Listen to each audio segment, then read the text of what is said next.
Menjadi petani adalah pilihan yang cemerlang bagi anak muda bernama Riza Azumarida. Baginya pertanian adalah profesi utama dalam karir dan kehidupan. Riza adalah pria asal Banjarnegara yang sukses menjalankan bisnis singkong menjadi tepung mokaf. Sarjana teknik elektro yang semula bekerja di kantoran ini sukses mendirikan rumah mokaf yang produknya sudah dikenal hingga mancanegara. Seperti apa perjuangan Riza, petani 26 tahun yang sukses mengangkat derajat singkong sampai ke belahan dunia? Inilah kisah sukses petani milenial asal Banjarnegara, Riza Azumarida. Mungkin yang pertama karena passion juga ya, karena passion juga, terus kemudian, apa namanya, saya pernah mencoba juga, kerja di salah satu BUMN di Jakarta gitu kan. Apa namanya, ternyata memang ketika saya menjalani hampir 2 tahun ya, itu, apa ya, saya ngerasa, passion-nya tidak ada gitu ya. Tetapi ketika saya bertemu dengan teman-teman petani, bertemu dengan teman-teman di kampung, di desa-desa, itu ada, suatu apa, kebanggaan, kesenangan tersendiri gitu yang tidak bisa diungkapkan dengan apa namanya, kata-kata seperti itu. Nah, terus kemudian, memang semenjak apa, kuliah ya, sejak kuliah di SMA juga, apa namanya, kegiatan sosial itu sudah menjadi, apa namanya, makanan saya juga gitu. Karena saya senang untuk berkegiatan sosial, terus kemudian, apa namanya, bertemu dengan banyak orang gitu. Itu, menjadi hobi gitu ya, senang gitu. Sehingga, waktu itu saya berpikir, ih, awalnya itu kan waktu itu ada petani singkong ya, petani singkong, saya bertemu, dengan beberapa petani singkong yang waktu itu, bisa dikatakan menangis gitu ya, Mbak, karena waktu itu harga singkong tahun 2014 saya ingat sekali itu 200 perak per kilo gitu. 200 perak per kilo, terus kemudian nah itu yang menggugah hati saya waktu itu.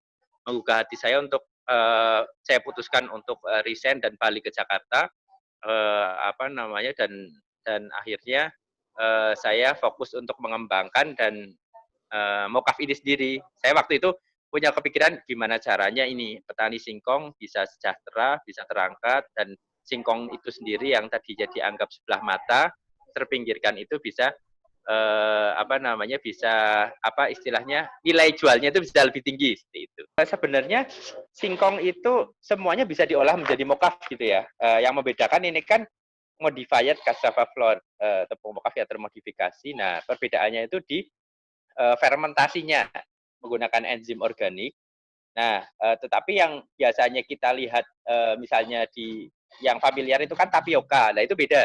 Tapioka itu beda sama mokaf. Kalau mokaf itu semua dari singkong diolah, melalui, apa, fermentasi. Kalau tapioka itu hanya sari patinya saja gitu. Jadi, apa namanya, setelah diperas ya, peras, sari patinya itu jadi tapioka. Tapi kalau mokaf itu semua dari tepung dari singkongnya gitu. Tidak ada yang terbuang kecuali kulit ya, kecuali kulitnya saja gitu. Nah itu, difermentasi sehingga, tepung mokaf ini memiliki karakteristik yang bisa dikatakan hampir sama dengan terigu, seperti itu. Iya, jadi, beberapa kali, kita coba untuk memasarkan dan mengikuti pameran di, apa namanya, di beberapa negara memang animonya, cukup tinggi ya dan banyak sekali yang ternyata, mencari tepung mokaf yang gluten free gitu kan, apa namanya, karena lebih sehat seperti itu. Terus kemudian yang sudah rutin di Malaysia kita beberapa kali memang sudah kirim rutin, tetapi skalanya masih hand carry ya, maksudnya dibawa oleh orang secara rutin.